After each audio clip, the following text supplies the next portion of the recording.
విజేత న్యూస్, నిజం, నిర్భయం, నిష్పక్షం. నమస్తే, విజేత న్యూస్ కి స్వాగతం. ముందుగా ముఖ్య అంశాలు. బ్రిటిష్ నవల రచయిత్రి జేకే రౌలింగ్ కు ట్విట్టర్ వేదికగా బెదిరింపు కలకలం. చంపుతామంటూ బెదిరించిన పాకిస్తాన్కు చెందిన ఇస్లామిక్ ఉగ్రవాది.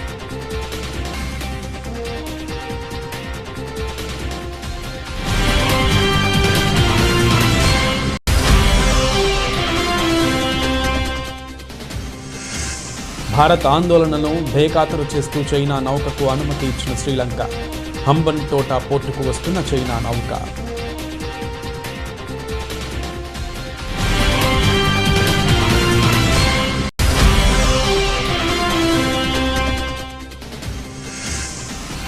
కామన్వెల్త్ గేమ్స్ క్రీడాకారులతో భేటీ అయిన ప్రధాని. దేశ ప్రతిష్టను ఇనుమడింపచేసిన క్రీడాకారులను మెచ్చుకున్న మోదీ.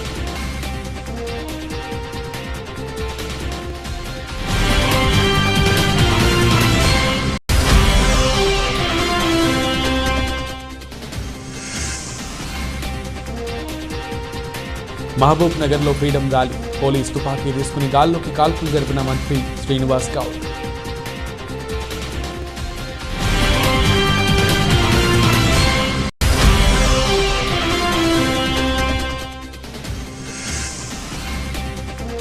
తిరుమల శ్రీవారిని దర్శించుకున్న పలువురు ప్రముఖులు. స్వామివారి నైవేద్య విరామ సమయంలో దర్శించుకున్న ఏపీ డిప్యూటీ సీఎం నారాయణ స్వామి.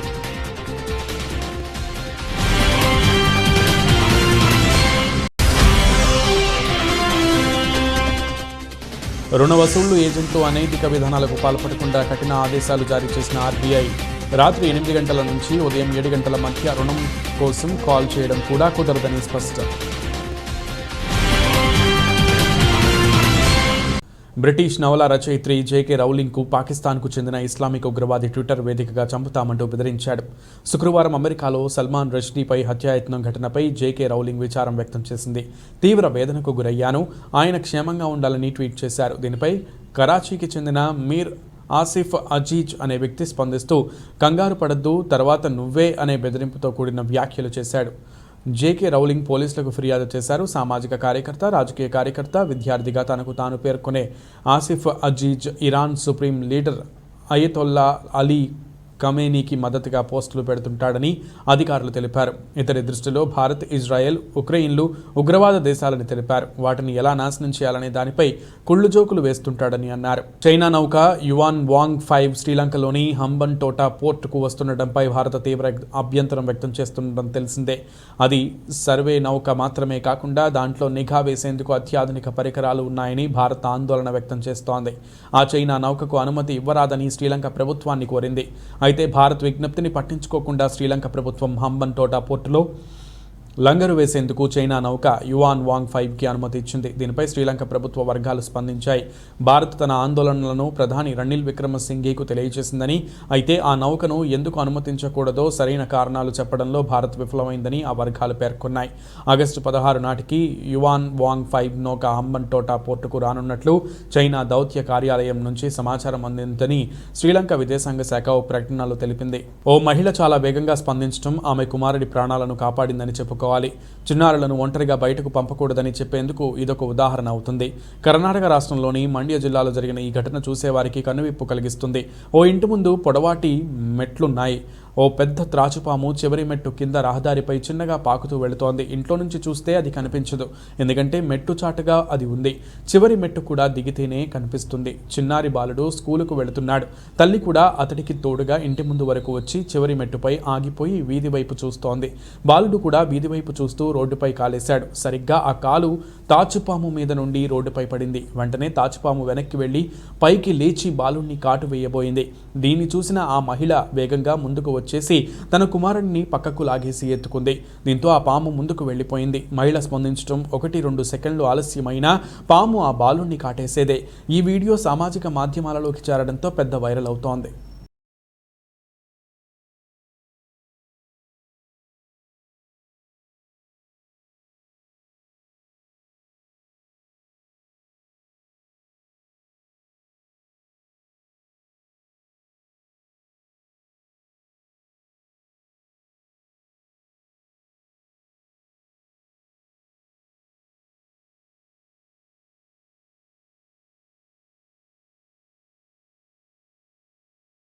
కామన్వెల్త్ క్రీడల్లో పతకాలు సాధించిన భారత క్రీడాకారులతో ప్రధాని నరేంద్ర మోడీ భేటీ అయ్యారు. ప్రధాని అధికారిక నివాసంలో జరిగే ఈ కార్యక్రమంలో కొందరు మినహా దాదాపు విజేతలంతా పాల్గొన్నారు. ఈ సందర్భంగా ప్రధాని మోడీ క్రీడాకారులను ఉద్దేశించి ప్రసంగిస్తూ మీ అపూర్వ విజయాలు చూసి జాతి మొత్తం గర్విస్తోందని ప్రశంసించారు. మీ షెడ్యూల్లో కొంత సమయాన్ని నాకు కేటాయించి నా నివాసానికి వచ్చినందుకు చాలా సంతోషంగా ఉంది. అందరూ భారతీయుల్లాగే మీ గురించి మాట్లాడటం నాకు గర్వంగా ఉంది అంటూ భారత క్రీడల్లో స్వర్ణయుగం ఆరంభమైందని, ఇది కేవలం యువశక్తి వల్లే సాధ్యమైంది. గడిచిన 2 వారాల్లో అటు కామన్వెల్త్ ఇటు చెస్ ఒలింపియాడ్ రూపంలో 2 మెగా ఈవెంట్లు, కామన్వెల్త్ క్రీడల్లో చారిత్రాత్మక ప్రదర్శనతో పాటు చెస్ ఒలింపియాడ్కు మనం తొలిసారి ఆతిథ్యం ఇచ్చాము. ఈ మెగా ఈవెంట్లో విజయం సాధించిన వాళ్ళందరికీ నా శుభాభినందనలు అని ప్రధాని మోదీ విజేతలను కొనియాడారు. ఇక కామన్వెల్త్ క్రీడల్లో రజతం పథకం సాధించిన భారత మహిళా క్రికెట్ జట్టు గురించి ప్రధాని మోదీ ప్రత్యేకంగా ప్రస్తావించారు. హర్మన్ ప్రీత్ కౌర్ బృందాన్ని ప్రశంసల్లో ముంచెత్తిన ఆయన స్వర్ణ పథక విజేత బాక్సర్ నీతూ, అలాగే badminton star gold medallist PV Sindhu, cricket Renuka సింగర్తో పాటు రెజ్లర్ పూజా గెహ్లోత్ పేరును ప్రస్తావించారు.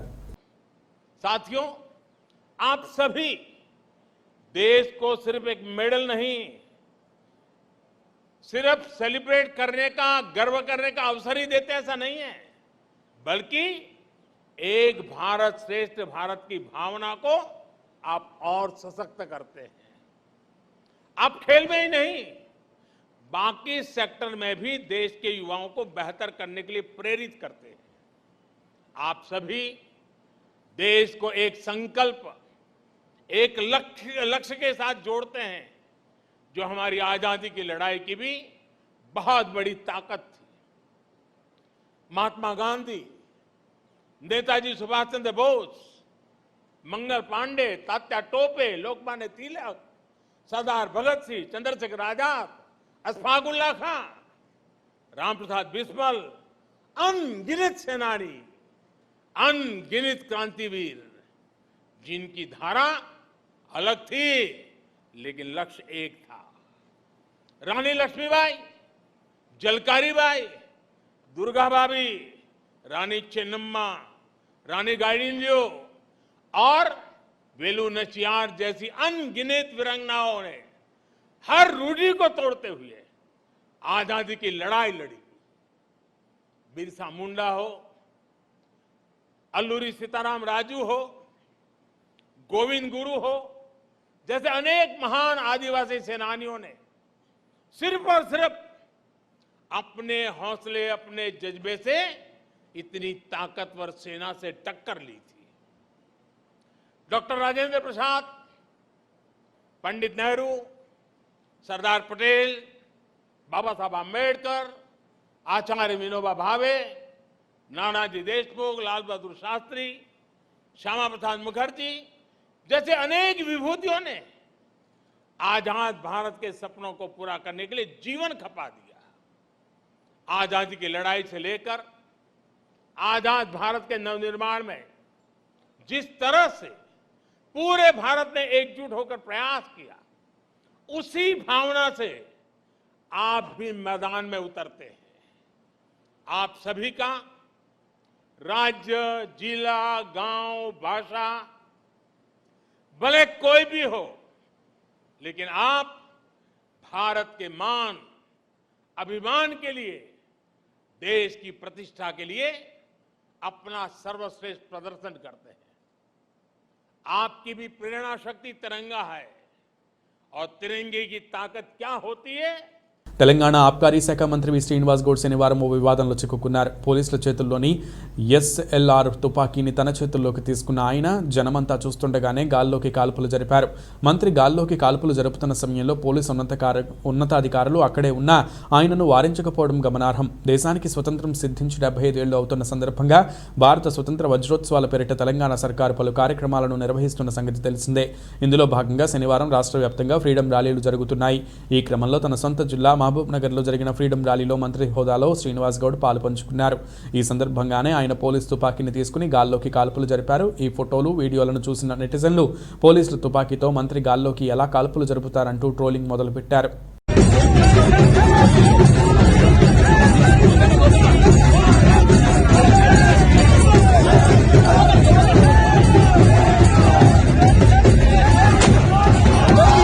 దేశ గౌరవం ప్రతి ఇంటిపై స్వేచ్ఛ విహంగమై త్రివర్ణ పతాకం రూపంలో రెపరెపలాడుతోంది.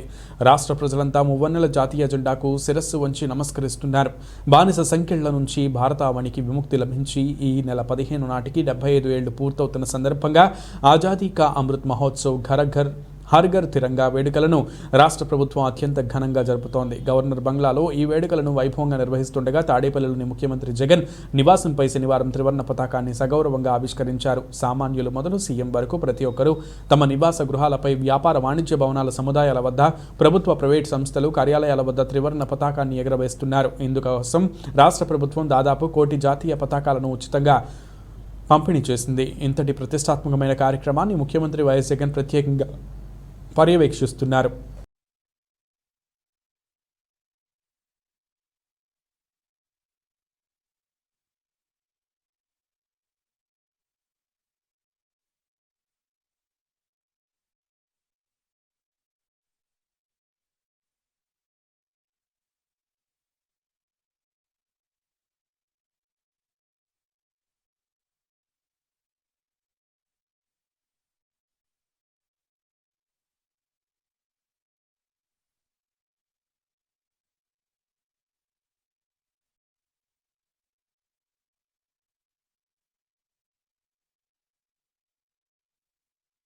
తిరుపతిలో మెటర్నిటీ హాస్పిటల్ను మున్సిపల్ కార్యాలయంగా మార్చనున్న వైసీపీ ప్రభుత్వంను మున్సిపల్ టీటీడీ అధికారులను నిలదీస్తూ తక్షణమే ఇటువంటి చర్యలను ఆపివేయాలని, ఈ మెటర్నిటీ హాస్పిటల్కు ఎంతో పేరు ఉందని, జిల్లా నలుమూలల నుంచి పేదవారు ఇక్కడికి వస్తారని, వారికి అసౌకర్యం కలగకుండా చూసుకునే బాధ్యత ఈ ప్రభుత్వం పైన, సంబంధిత అధికారులపైన ఉందని జనసేన పార్టీ ఆధ్వర్యంలో శనివారం ధర్నా కార్యక్రమం నిర్వహించారు.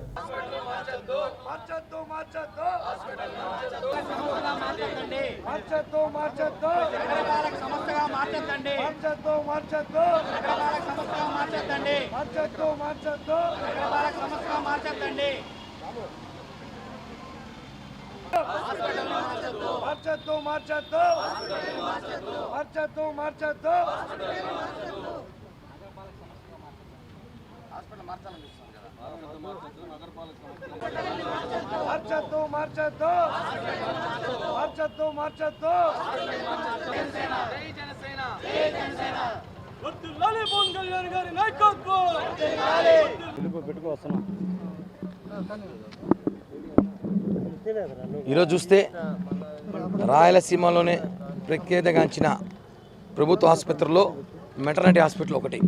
ఇక్కడ రాయలసీమలో ఉన్న ప్రతి ఒక్కరి ప్రస్తుతి కోసం సామాన్య ప్రజలందరూ ఇక్కడికే వస్తారు. చాలా పెద్ద ఆసుపత్రి, ఫెసిలిటీస్ బాగుంటాయనేసి. కానీ ఇక్కడ మనం చూస్తున్నాం, ఈ ప్రభుత్వం వచ్చిన తర్వాత ప్రభుత్వ ఆస్తులతో పాటు ప్రజల ఆస్తులతో కూడా కాజేస్తూ ప్రభుత్వ ఆస్తులు కాజేస్తున్నారు. దానికి ఉదాహరణే రాత్రి అక్కడ బోర్డు లేదు, అక్కడ బోర్డు ఇది వచ్చేసి నగరపాలక సంస్థ తిరుపతి మున్సిపల్ కార్పొరేషన్. ఇప్పుడు ఆ బోర్డు ఉంది. జనసేన పార్టీ రాత్రి నుంచి తెలిసినాక మేము ఎప్పుడైతే దీన్ని ఈ వైసీపీ అధికారంలో వచ్చిన రోజు నుంచి కూడా ప్రతి చోట భూ కబ్జా, దౌర్జన్యం ఇవే తప్ప ప్రజలకు మేలు చేసిన పాపానేం పోలేదు. రాయలసీమలోకే అది పెద్ద హాస్పిటల్. మనం తిరుపతిలో అందరికీ తెలిసిన ఆడవాళ్ళ హాస్పిటల్ అని చెప్తాము. ఈ హాస్పిటల్కి చుట్టుపక్కల పల్లెల నుంచి అర్ధరాత్రుల్లో కాన్పులు నొప్పులతో వస్తుంటారు. అటువంటి హాస్పిటల్ని ఈరోజు కబ్జా చేయాలని చెప్పని ఈ యొక్క కార్పొరేషన్ వాళ్ళు అనుకున్నారు.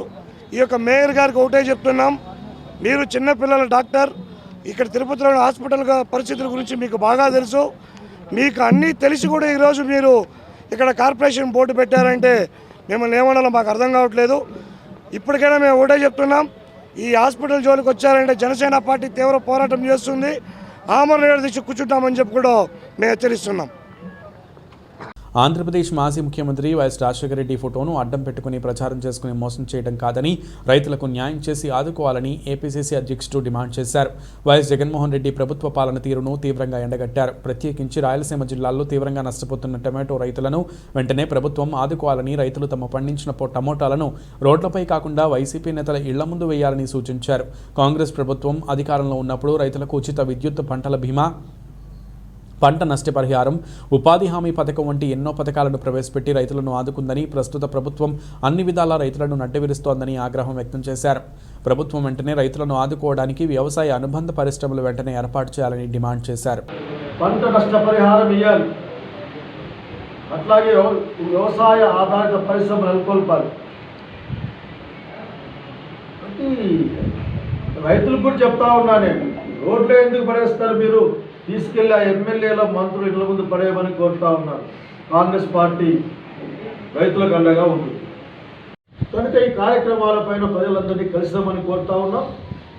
ఆజాదీ కా గౌరవ యాత్ర సాగుతోంది ఈ దేశంలోనూ రాష్ట్రంలో.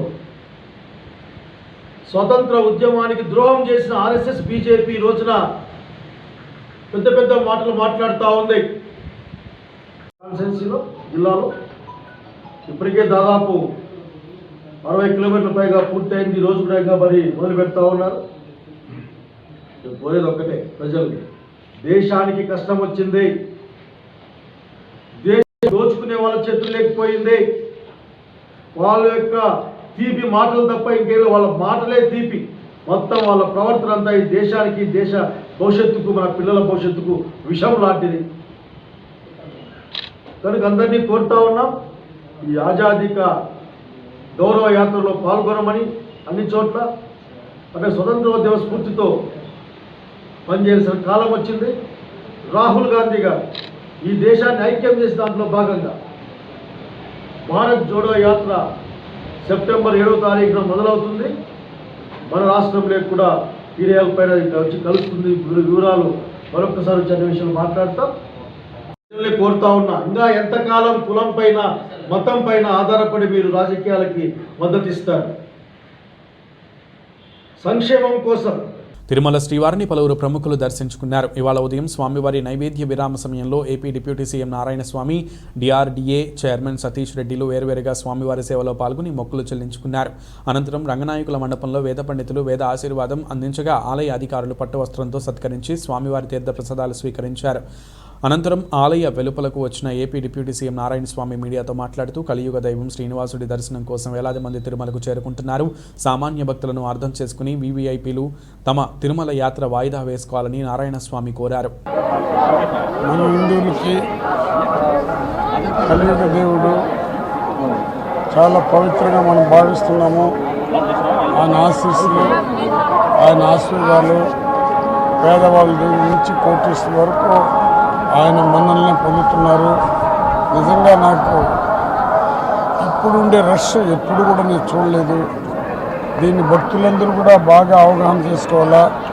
వీఐపీకి సంబంధించిన అందరూ కూడా దీన్ని అర్థం చేసుకొని మనందరూ కూడా సహకరించకపోతే ఇటువంటి రష్ నా జీవితంలో ఎప్పుడు కూడా చూడలేదు. ఇప్పుడు 10-15 రోజులుగా చూస్తామని, మరి ఈరోజైతే మాకు జైవోగా మనకు అందరూ కూడా ఏం చెప్తున్నారంటే, ఇంత పెద్ద రష్ సార్, కొంత సహకరించండి అని చెప్పేసి వారు కూడా నాకు చెప్పడం జరిగింది. భగవంతుని యొక్క భక్తి పరులు ఏ విధంగా దేవుని యొక్క నమ్మకం భక్తులకు ఉండే ఒక్క తూరి ప్రజలందరూ కూడా చేయాలి. ఇది దినదిన అభివృద్ధి కావాలి. భక్తాగ్రేసులకు దేవుడు ఎప్పుడు కూడా ఆశీర్వదించాలి. ప్రతి కుటుంబం కూడా మరీ పేదవాళ్ళ తలరాత మార్చే కార్యక్రమాలు కేవలం విద్యకే ఉంది. విద్యకి మించిన సంపద ఏది లేదు. ఆ విద్యని జగన్మోహన్ రెడ్డి ముఖ్యమంత్రిగా పేదవాళ్ళ తలరాత మార్చే ఆలోచన. ఆజాదీ కా అమృత్ మహోత్సవంలో భాగంగా శ్రీశైల జలాశయానికి త్రివర్ణ పతాక రంగులు, డ్యామ్ రేడియల్ క్రస్ట్ గేట్లకు జాతీయ జెండా కలర్లతో, విద్యుత్ దీపకాంతులు, త్రివర్ణ పతాక రంగులతో జలాశయాన్ని సర్వాంగ సుందరంగా ముస్తాబు చేసిన అధికారులు. జాతీయ జెండా రంగుల వెలుగుల నడుమ దిగువకు కృష్ణమ్మ పరవళ్లు తొక్కుతోంది.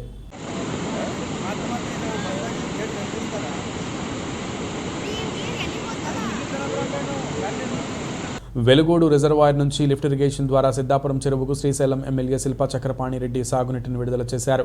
గంగమ్మకు పూజలు చేసి చీరా సారె సమర్పించి హారతి ఇచ్చిన అనంతరం మోటార్స్ స్విచ్ ఆన్ చేసి సిద్ధాపురం చెరువుకు నీటిని విడుదల చేశారు. ఈ సందర్భంగా ఎమ్మెల్యే మాట్లాడుతూ సీఎం జగన్మోహన్ రెడ్డి పాలనలో రైతులు సుభిక్షంగా ఉన్నారన్నారు. కేఆర్ఎంబీలోని మిగులు జలాలను వాడుకుంటే కూడా తెలంగాణ ప్రభుత్వం ఆరోపణలు చేస్తుందని విమర్శించారు. రాయలసీమలోని 4 జిల్లాలతో పాటు నెల్లూరు, ప్రకాశం జిల్లాల రైతులకు వరప్రసాయనిగా మారిపోయిన ఉన్న పోతిరెడ్డిపాడు హెడ్ రెగ్యులేటర్ నుంచి 11,000 క్యూసెక్ల నుంచి 44,000 క్యూసెక్లకు పెంచిన ఘనత దివంగత నేత మాజీ ముఖ్యమంత్రి వైఎస్ రాజశేఖర రెడ్డిదేనని అన్నారు. రైతులు 3వ పంట వేసుకోకుండా సహకరిస్తే సిద్ధాపురం చెరువుకు పిల్ల కాలువలు నిర్మించి రైతులకు ఎలాంటి బాధలు లేకుండా చేస్తామన్నారు.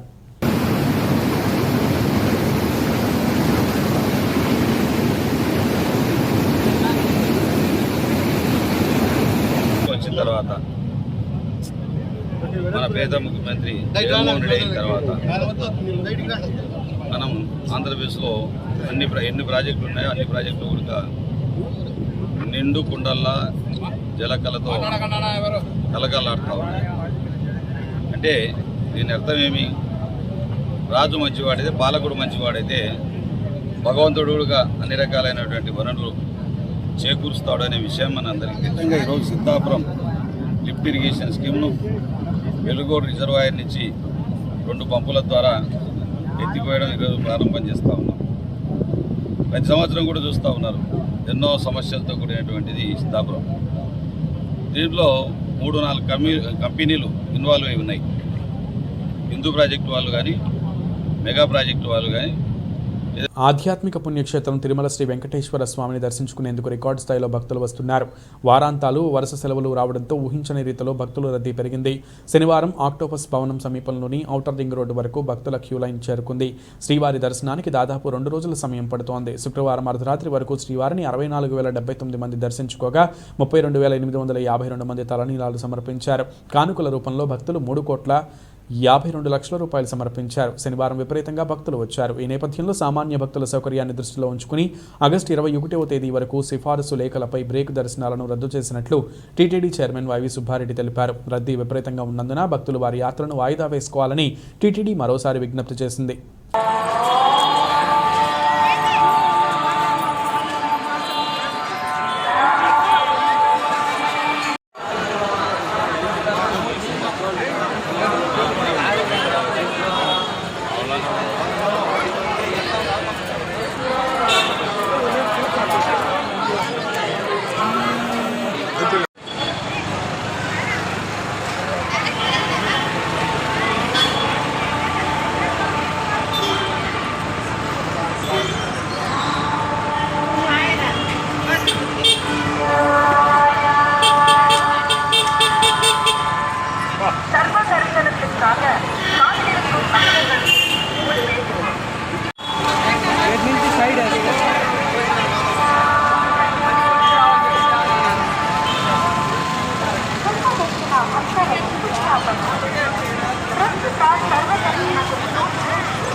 Super star Mahesh Babu latest photo ఇప్పుడు నెట్టింట తెగ చక్కర్లు కొడుతోంది. వయసు పెరుగుతున్న రోజుకి మరింత యంగ్ లుక్లో సర్ప్రైజ్ చేస్తున్నారు Mahesh.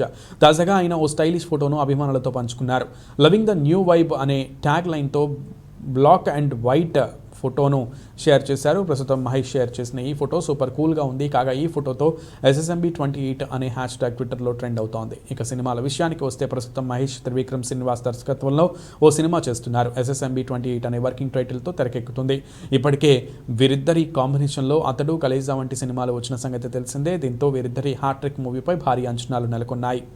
National bank open WTA 1000 tennis టోర్నీలో Sania Mirza Bharat, Madison Keys America జంట సెమీఫైనల్స్లోకి దూసుకెళ్లింది. శనివారం జరిగిన డబుల్స్ క్వార్టర్స్ ఫైనల్స్లో సానియా కీన్ ద్వయం 7-5, 3-6, 10-6తో సూపర్ టైబ్రేక్లో Sofia Kenin America, Yulia Putintseva Kazakhstan జంటను ఓడించింది. 81 నిమిషాల పాటు జరిగిన ఈ మ్యాచ్లో సానియా మాడిసన్ కీస్ ద్వయం 4 ఏస్లు సంధించి ప్రత్యర్థి జోడీ సర్వీస్ను 4 సార్లు బ్రేక్ చేసింది. రుణ వసూళ్ల ఏజెంట్లు అనైతిక విధానాలకు పాల్పడకుండా ఆర్బీఐ కఠిన ఆదేశాలు జారీ చేసింది. రుణాలు చెల్లించాలంటూ రుణగ్రహీతలను బెదిరించడాన్ని నిషేధించింది. అలాగే రాత్రి 8 గంటల నుంచి ఉదయం 7 గంటల మధ్య రుణం కోసం కాల్ చేయడం కూడా కుదరదని స్పష్టం చేసింది. తన నియంత్రణలోని బ్యాంకులు, ఎన్బిఎఫ్సిలు, ఆర్ఈలు, ఏఆర్సీలకు సంబంధించి అదనపు మార్గదర్శకాలను ఆర్బీఐ శుక్రవారం విడుదల చేసింది. రుణాలను వసూలు చేసే ఏజెంట్లు భౌతికంగా లేదా మాటల రూపంలో వేధింపులకు పాల్పడకుండా ఆర్ఈలు చర్యలు తీసుకోవాలని ఆర్బీఐ కోరింది. ఏ రూపంలోనూ అనుచిత సందేశాలు పంపకూడదని, గుర్తు తెలియని కాల్స్ రూపంలో వేధించకూడదని స్పష్టం చేసింది. రికవరీ ఏజెంట్లు ఇటీవలి కాలంలో ఆమోదనీయం కాని చర్యలకు పాల్పడుతున్నట్లుగా తెలియడంతో ఆర్బీఐ ఈ మార్గదర్శకాలను విడుదల చేసింది. బులెటిన్ ముగించే ముందు ముఖ్యాంశాలు మరొకసారి. బ్రిటిష్ నవల రచయిత్రి జేకే రౌలింగ్కు ట్విట్టర్ వేదికగా బెదిరింపు కలకలం. చంపుతామంటూ బెదిరించిన పాకిస్తాన్కు చెందిన ఇస్లామిక్ ఉగ్రవాది.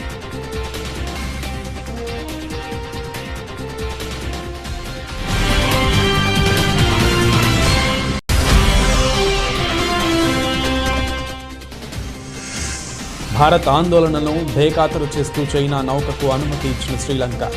హంబన్ తోట పోర్టుకు వస్తున్న చైనా నౌక.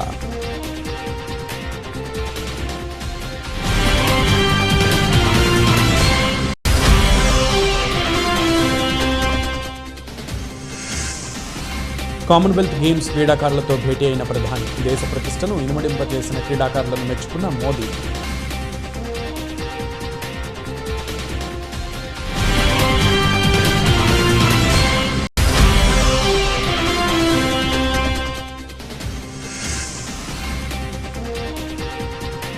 మహబూబ్ నగర్లో ఫ్రీడమ్ ర్యాలీ. పోలీస్ తుపాకీ తీసుకుని గాల్లోకి కాల్పులు జరిపిన మంత్రి శ్రీనివాస్ గౌడ్.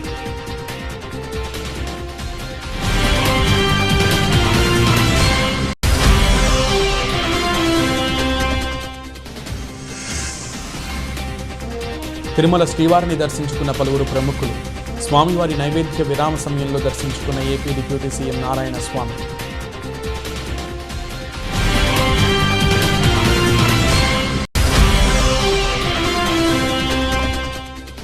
రుణ వసూళ్లు ఏజెంట్లు అనైతిక విధానాలకు పాల్పడకుండా కఠిన ఆదేశాలు జారీ చేసిన ఆర్బీఐ రాత్రి 8 గంటల నుంచి ఉదయం 7 గంటల మధ్య రుణం కోసం కాల్ చేయడం కూడా కుదరదని స్పష్టం. ఇవి బులెటిన్ విశేషాలు. నమస్తే.